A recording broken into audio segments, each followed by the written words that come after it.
The club was originally founded as a collective to practice the martial arts and to take a common, in a sense, vow to train and protect the community and to share that means of self-protection with other Canadians in the same situation, particularly minorities.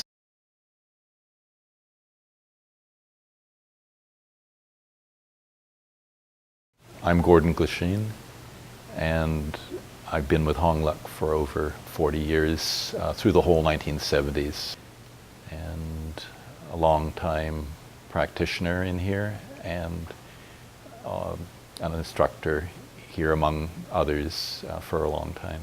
The original founders, there were two professional martial artists. That was their specialty, that was their education. Grandmaster Paul Chan, Chun Chu Yuk, and Grandmaster Jean Chan. He sometimes writes it as Jim Chan. That's Chun Jun, or in the Toisan dialect, Chun Jin.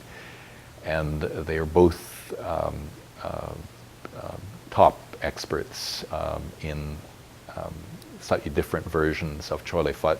But this organization's owned this building since, I think, 1966. The known history of Kensington, applies here as well.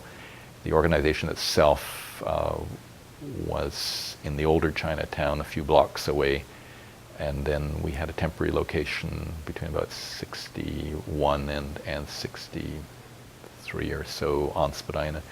But in terms of our neighborhood, Chinatown, of course, itself moved west. So this is the main downtown Chinatown. There's just a remnant of the older Chinatown. When the new City Hall was built, that took out most of the old Chinatown.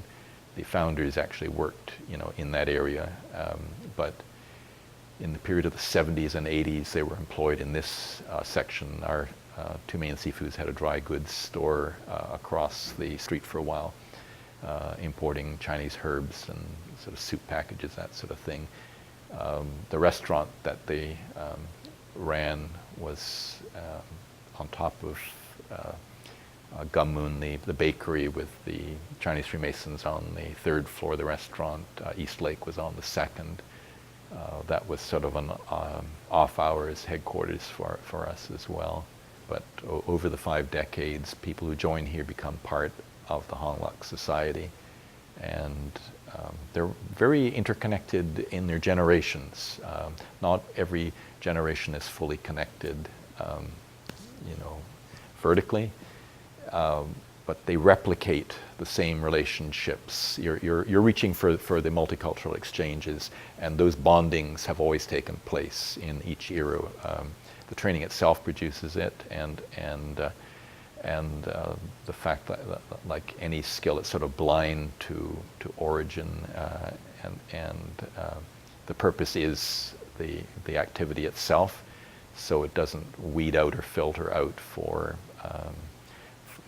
other notions like ethnic group, and a lot of people have ended up with a permanent attachment to the Chinese community developed here. They might have started wanting to learn to kick and punch, and they end up going to study medieval Chinese poetry or modern Chinese economics or something, because suddenly it opened a door. It gave them access to the community.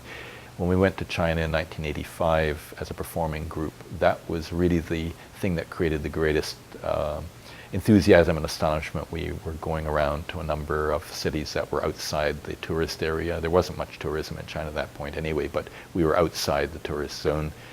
And we were demonstrating a traditional type of Chinese martial art that had been banned for several decades in China for various reasons. That emphasis on the fighting art had been restricted to military training and police training, not for the civilian groups. But the key thing was that this high level of traditional stuff as a museum piece had been developed in a Canadian form by this multi-ethnic, as total brothers, and that was the thing that created the most enthusiasm.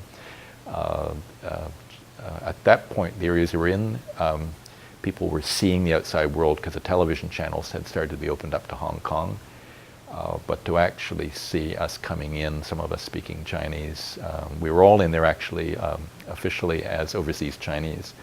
No matter what our ethnic origin, we had overseas Chinese visas, and we were staying in overseas Chinese accommodation. But it was the bonds among us that were creating the greatest enthusiasm. China has millions of Kung Fu experts, but what they saw was a model of internationalism, which Canada modeled very well at that point.